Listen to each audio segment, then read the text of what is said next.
हाँ जी बच्चे, तो इस क्लास में बच्चे हम लेवरेज के एमसीक्यूज डिस्कस करेंगे।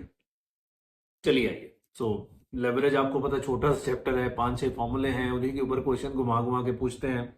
बहुत सारे एमसीक्यूज भी दिए हुए हैं, सो एक बार कर लेते हैं। आइए जी।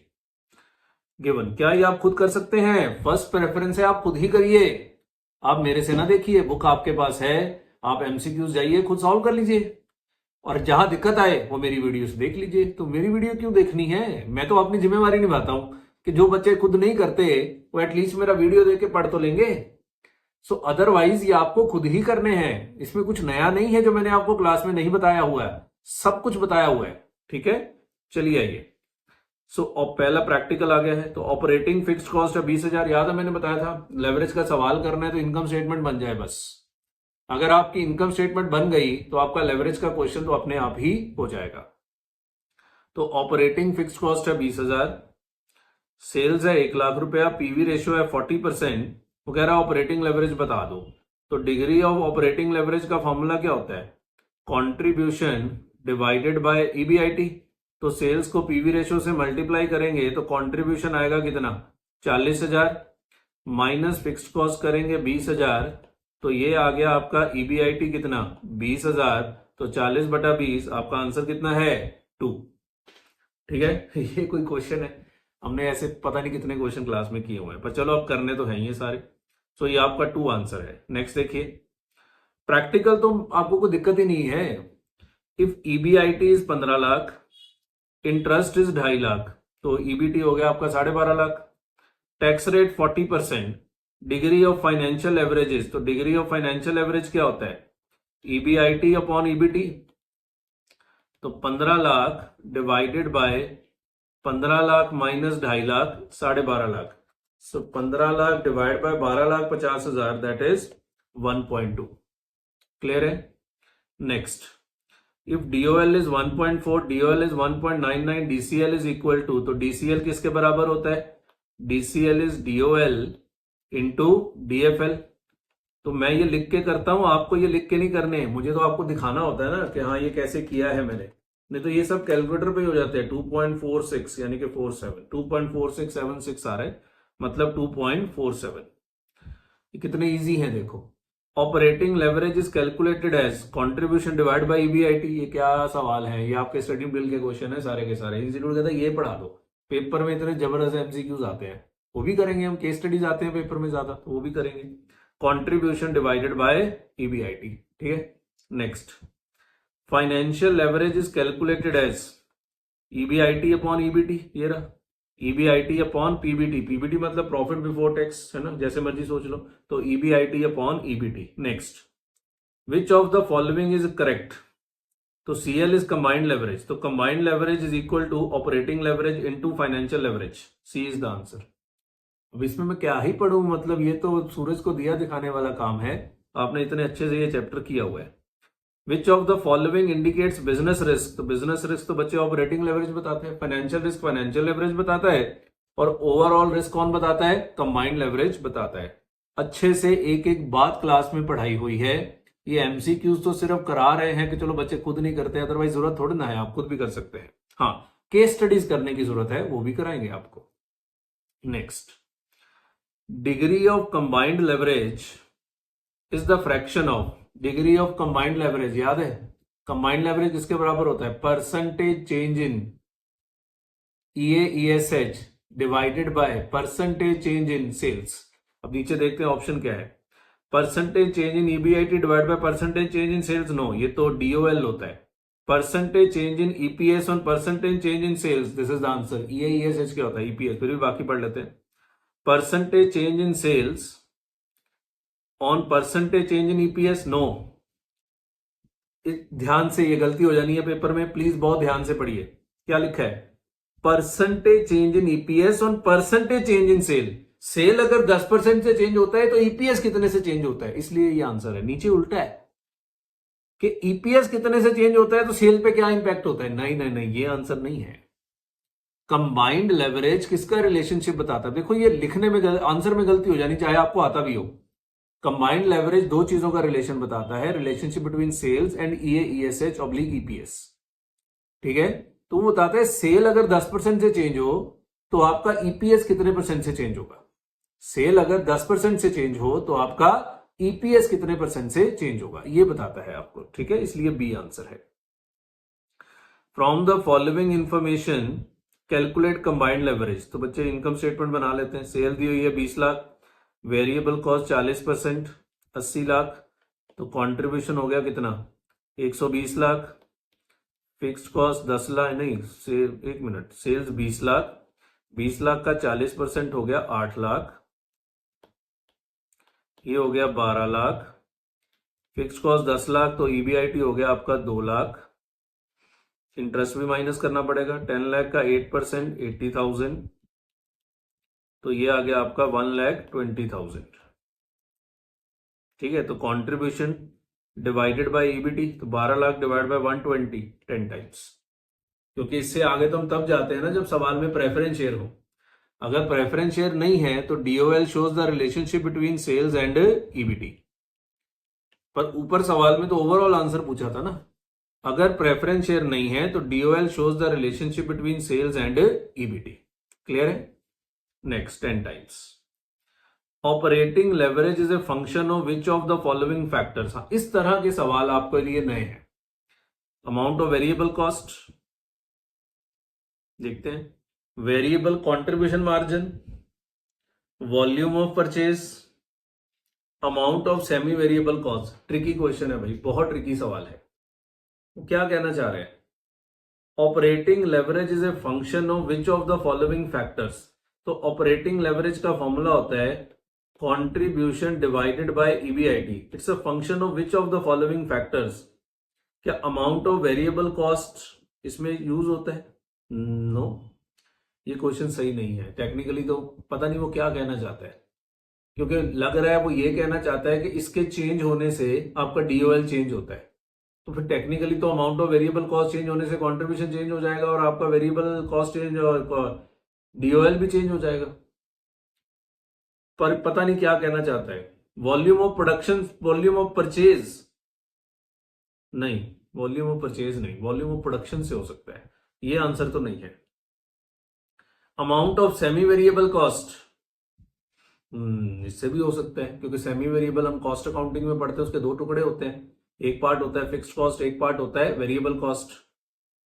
तो वेरिएबल कंट्रीब्यूशन मार्जिन, बच्चे मैं कंट्रीब्यूशन को कंट्रीब्यूशन से मैच करा के बी आंसर करता हूं, देखते हैं इन्होंने क्या आंसर किया है। ये मुझे भी डाउट है, क्योंकि ये क्वेश्चन ही ऐसा है, 10th का बी ही किया है इन्होंने, वही किया है। वो कह रहा है फॉर्मूला देखो, फॉर्मूले में जो आइटम है उसी से इंपैक्ट होता है, पर ये पंगे वाला सवाल है। हर एक में आपको एक दो क्वेश्चंस ऐसे दिखेंगे जो गड़बड़ होंगे, प्लीज उनको मार्क कर लीजिए, पेपर में इनको देख के जाइएगा, क्योंकि सिमिलर क्वेश्चन स्टडी मटेरियल से आने की संभावना होती है, और ये आपके स्टडी के ही क्वेश्चंस हैं सारे के सारे, ठीक है। सो स्टडी मटेरियल से सवाल आने की संभावना होती है, इसलिए इसको अच्छे से देख के जाइएगा। इन्होंने कहा जी कॉन्ट्रीब्यूशन फॉर्मूले में है तो कॉन्ट्रीब्यूशन से इंपैक्ट होता है, पर मुझे सवाल ही नहीं समझ में आया था क्या है। फाइनेंशियल लेवरेज में बी डिफाइंड एज, परिभाषा, use of funds with a product cost in order to increase earning per share. No, product cost कहां से आ गई? फाइनेंशियल एवरेज तो फाइनेंसिंग कॉस्ट होती है। Use of funds with a contribution cost, no. Use of funds with a fixed cost in order to increase earning per share, और use of funds with a fixed cost in order to increase EBIT, no. Use of funds with a fixed cost in order to increase earning per share. Fix cost ही होती है ना, हालांकि correct होता अगर ये लिखता फिक्स्ड फाइनेंशियल कॉस्ट, पर अब चलो जो वर्ड है मुझे तो उसी को ही चलाना पड़ेगा। फाइनेंशियल एवरेज क्या होता है कि ईबीआईटी चेंज होने से आपके ईपीएस पे क्या इंपैक्ट होगा, तो वो फिक्स कॉस्ट के कारण ही होता है जो फिक्स्ड फाइनेंशियल कॉस्ट होती है। So this is use of funds with a fixed financial cost in order to increase the EPS. Use of funds with a fixed financial cost in order to increase the EPS, ठीक है। If margin of safety is 0.25, मैं class में बताता होता हूं, जैसे ही margin of safety आ जाए तो 1 divide by margin of safety is equal to क्या? डीओएल। तो 1 divided by 0.25, DOL is 4 times. 1 divided by 0.25, जैसे मार्जिन ऑफ सेफ्टी का इस चैप्टर में और कोई रोल ही नहीं है, बस डीओएल की जगह वो मार्जिन ऑफ सेफ्टी दे देता है। And there is 8% increase in output, output 8% से बढ़ गया, ऐसे लिखना चाहिए सेल 8% से बढ़ गया। चलो अब एक ही बात है, आउटपुट को सेल ही मान लेते हैं। EBIT विल बी, तो 8 into 4। DOL क्या होता है? Relationship between sales and EBIT। तो अगर आपका सेल 8% से बढ़ गया तो आपका EBIT कितने से बढ़ेगा? Increase by 32%। यस, ये बड़े अच्छे से क्वेश्चंस किए हुए हैं ये सारे हमने। तो सेल, अगर ये आउटपुट लिखा है correctly, the word should be क्या? सेल। कि अगर सेल 8% से बढ़ गया तो आपका EBIT कितने से बढ़ेगा? 32, because DOL shows the relationship between sales and EBIT. DFL shows the relationship between EBIT and ESH/EPS, and DCL shows the relationship between sales and EPS. If degree of financial leverage is 3, DFL 3 है, and there is 15% increase in EPS, then EBIT will be, उल्टा पूछा है। DFL का formula क्या होता है? Percentage change in EPS divided by percentage change in EBIT। के EBIT अगर 1% से चेंज होता है तो EPS कितने से चेंज होता है? वो कह रहा है DFL 3 है, 15% इंक्रीज इन EPS है, बताओ परसेंटेज चेंज इन EBIT कितना? तो परसेंटेज चेंज इन EBIT होगा 5%, इंक्रीज बाय 5%, क्योंकि ये भी इंक्रीज है ना, तो ये भी इंक्रीज होगा। तो ये उल्टा पूछा हुआ है। सो बेटर होता है आप फॉर्मूला लगा लो। अगर फॉर्मूला लगा के करोगे कभी गलती नहीं होगी, नहीं तो आम बच्चा क्या करेगा? 15 into 3 45 कराएगा। 45 आंसर नहीं है भाई, दिस इज डी, उल्टा पूछा हुआ है सवाल। क्लियर है? ये अच्छा सवाल था, मतलब ये आम में आदत होती है। अच्छा, ये 15 से बड़ा इंटू 3 ही करना होता है, क्योंकि जो हम क्लास में क्वेश्चंस करते हैं वो उल्टे नहीं होते, वो तो सीधे ही होते हैं। तो यहां पे उल्टा पूछ लिया, तो ये अच्छा सवाल था। Next, when EBIT is much higher than financial break-even point. Okay, EBIT is much higher than financial break-even point. Financial break-even point क्या होता है? Amount of interest। थोड़ी देर के लिए प्रेफरेंस डिविडेंड छोड़ दो। Financial break even point is amount of interest और EBIT amount of interest से ज्यादा है।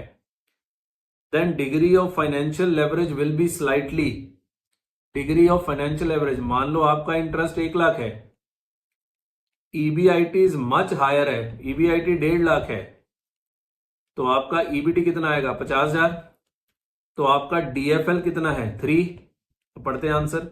Less than 1, equal to 1, more than 1 और इक्वल टू 0? More than 1। बढ़िया सवाल, बढ़िया सवाल। मोर देन 1। मन से फिगर्स लेके बना लो ना, जो जो क्वेश्चन ने बोला है आप मन से फिगर्स लेके बना लीजिए, आपको पता लग जाएगा। क्लियर है? पर ये बहुत बढ़िया सवाल था। इस तरह से क्वेश्चन पूछना चाहिए पेपर में, ताकि रट्टेबाज का काम ना बन सके बच्चे। अगर इस तरह के प्रैक्टिकल क्वेश्चन आते हैं फिर तो मजा ही नहीं है ना, या तो फिर केस स्टडी आए। ज्यादातर तो 10 नंबर का केस आना है, मैंने आपको बताया 5 नंबर के इंडिविजुअल MCQs आने हैं। क्लियर है? So this is more than 1, आप फिगर्स लेके बना सकते हैं। दोबारा देख लीजिएगा अगर जरूरत है तो। Firm with high operating leverage will have, जिसका ऑपरेटिंग लेवरेज बहुत ज्यादा है। ऑपरेटिंग लेवरेज ज्यादा किसका होता है? जिसकी फिक्स कॉस्ट ज्यादा होती है। तो उसमें क्या होता है? ब्रेक इवन पॉइंट भी हायर होता है। हाँ। बिजनेस रिस्क कम होता है? नहीं। हायर ऑपरेटिंग लेवरेज का मतलब है हायर फिक्स कॉस्ट। और ब्रेक इवन पॉइंट का फॉर्मूला क्या होता है? Fix cost divide by contribution per unit. जितनी फिक्स कॉस्ट ज्यादा होगी उतना आपका ब्रेक इवन पॉइंट ज्यादा होगा। लग तो रहा है यही आंसर है, हमने क्या ये क्लास में किया था? यस, सब कुछ किया हुआ है। हायर मार्जिन ऑफ सेफ्टी, नहीं नहीं नहीं, इसका मार्जिन ऑफ सेफ्टी तो लो हो जाएगा ना, क्योंकि ब्रेक इवन पॉइंट हायर होगा। या all of the above. A answer है जी, 15th का ए। बहुत बढ़िया सवाल।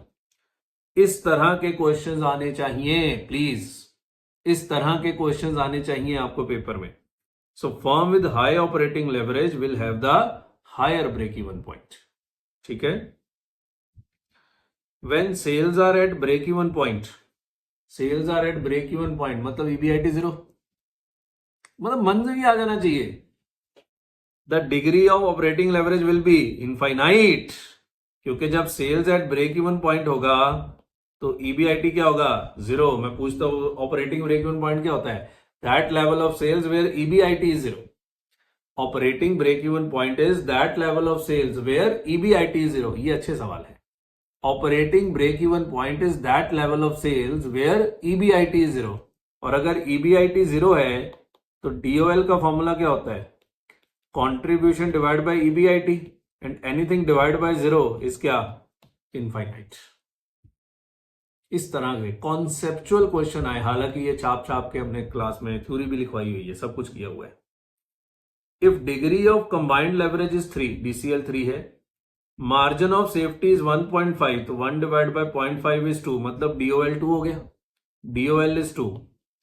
Then degree of financial leverage, तो डीसीएल किसके बराबर होता है, this is DOL into DFL, तो डीएफएल किसके बराबर हुआ, डीसीएल डिवाइड बाय डीओएल, तो डीसीएल कितना है 3, डीओएल कितना है 2, तो that will be your 1.5। 17th का आंसर है D 1.5।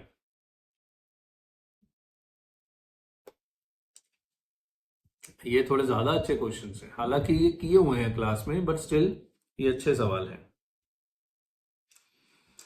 Output 3 lakh, fix cost 3.5 lakh, variable cost 1 रुपया, इंटरेस्ट एक्सपेंस 25,000, सेलिंग प्राइस 3 रुपया, tax rate 35%, calculate financial average. ये तो भाई इनकम स्टेटमेंट बनानी पड़ेगी। तो सेल हो गई 3 लाख इंटू 3, तो सीधा कॉन्ट्रीब्यूशन लिखते हैं ना। कॉन्ट्रीब्यूशन कितना है, 3 रुपए का सेलिंग प्राइस है, 1 रुपए की वेरिएबल कॉस्ट, 2 रुपए कॉन्ट्रीब्यूशन, तो कॉन्ट्रीब्यूशन आ गया 3 लाख इंटू 2, आउटपुट 3 लाख है ना, तो 6 लाख का कॉन्ट्रीब्यूशन। फिक्स कॉस्ट कितनी है 3.5 लाख, तो आपका ईबीआईटी आ गया कितना 2.5 लाख, इंटरेस्ट आएगा आपका 25,000, तो ईबीटी कितना आ गया 2,25,000। क्या पूछा है, डिग्री ऑफ फाइनेंशियल एवरेज, तो 250 डिवाइड बाय 225, 1.11। 1.11। बच्चे कोई गलती का स्कोप नहीं है, क्योंकि बहुत इजी क्वेश्चंस हैं, गलती होनी ही नहीं चाहिए आपसे, इस बात को समझ लो। 1.11। Next, the cash required during a specific period to meet interest expense and principal payment is refer to as debt service burden. ये तो डेट सर्विस कवरेज रेशियो होती है। Cash required during a specific period to meet interest expense and principal payment, interest और principal pay करने के लिए जितना cash चाहिए, that is debt service burden, this is debt service coverage ratio. ये तो रेशियो का क्वेश्चन है, यहां क्या कर रहा है, फिक्स चार्ज बर्डन नहीं होता, ये fix charge, principal repayment fix charge थोड़ा है, प्रिंसिपल रीपेमेंट फिक्स चार्ज नहीं होता, एडिक्वेट कैपेसिटी भी नहीं है, डेट कैपेसिटी भी नहीं है, this is debt service coverage ratio. Date service coverage ratio के न्यूमरेटर में यही 2 चीजें आती हैं, प्रिंसिपल प्लस इंटरेस्ट, ठीक है। तो ये तो रेशियो का क्वेश्चन होना चाहिए था, बाप रे इतना बड़ा, बाद में करते हैं। There is no operating leverage if there is no profit, sales, fixed cost. Yes, अगर फिक्स कॉस्ट नहीं है तो फिर ऑपरेटिंग लेवरेज भी नहीं है, सिंपल भाई। अगर फिक्स कॉस्ट नहीं है, आपका कंट्रीब्यूशन मान लो 1 लाख है ना, फिक्स कॉस्ट 0 है, तो आपका ईबीआईटी भी कितना होगा 1 लाख, तो डीओएल 1 आता है। हाँ फ्री का रिस्क नहीं है ना, ये सही क्वेश्चन है। Correct word is there should be no operating risk, क्योंकि डीओएल तो 1 आ जाएगा। देखिए इन्होंने क्या आंसर किया 21 का, हाँ सी ही किया है, पर क्वेश्चन में गड़बड़ है, क्वेश्चन में गड़बड़ है। ऑपरेटिंग लेवरेज तो आ जाएगा 1, ऑपरेटिंग रिस्क 0 होता है। अब ऐसे ही है, छोटी मोटी गलतियां तो करते टाइम हम पकड़ लेते हैं, पर वो बनाते टाइम इतना ध्यान नहीं रहता कि ऑपरेटिंग लेवरेज लिखना है कि ऑपरेटिंग रिस्क लिखना है। तो ऑपरेटिंग रिस्क 0 होता है अगर फिक्स कॉस्ट ना हो तो आप इसको चेंज कर लीजिए।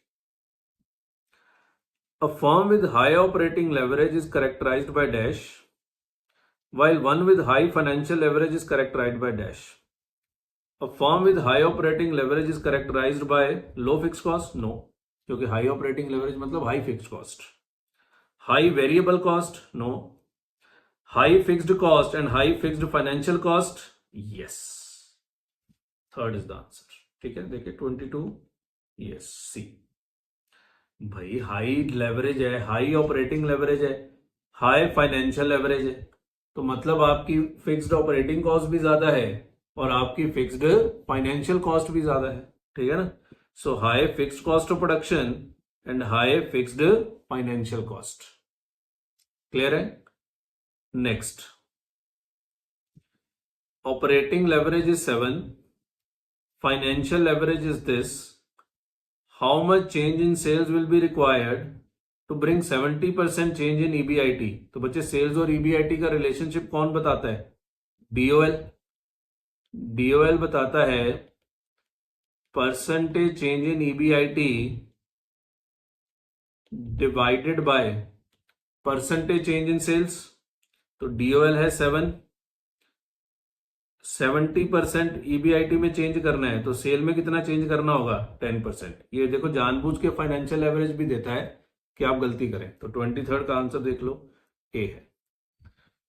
क्लियर है? Next, total assets of alpha company are 3 lakh. Total assets, balance sheet की asset side. The company's total asset turnover ratio is 3। ठीक है, तो सेल्स आ गई, यहां से आ जाएगी आपकी। It's fixed operating cost is 1.5 lakh, variable operating cost ratio is 50%। वही इनकम स्टेटमेंट बनानी पड़ेगी। The income tax rate is 50%। It also has long term debt of 120 on which interest of 10% is payable. Operating, financial and combined leverage बता दो। हाँ, तो ठीक है। Total asset turnover ratio किसके बराबर होती है? Sale divide by total asset. तो टोटल एसेट टर्नओवर रेशियो 3 है, सेल निकालनी है, टोटल एसेट 3 लाख है, तो सेल आ गई आपकी 9 लाख। वेरिएबल कॉस्ट रेशियो 50% है, 4.5 लाख। तो कंट्रीब्यूशन भी आ गया कितना? 4.5 लाख। फिक्स्ड ऑपरेटिंग कॉस्ट है 1.5 लाख, तो ईबीआईटी आ गया आपका कितना? 3 लाख। इंटरेस्ट है 12,000, तो ईबीटी आ गया आपका 2,88,000। तो आइए, operating leverage 4.5 divide by 3 lakh 1.5, तो यही आंसर है, बाकी चेक करने की जरूरत ही नहीं है, फिर भी कर लेते हैं। 3 लाख डिवाइड बाय 2,88,000 1.042, ठीक है। और 4.5 लाख डिवाइडेड बाय 2,88,000 1.563, ये पहला ही आंसर है ना, 1.5 और कहीं है ही नहीं, इसका मतलब यही आंसर था। ठीक है, चलिए। सो इसमें फिर भी हमें कुछ अच्छे खासे क्वेश्चंस दिखे हैं, पर अगेन अगर आपने क्लासेस ध्यान से सुनी हैं, नोट्स ध्यान से पढ़े हैं, ये तो बहुत इजी क्वेश्चन है। चलिए जी, सो नेक्स्ट क्लास में मिलेंगे अगले चैप्टर के साथ। बहुत बहुत धन्यवाद।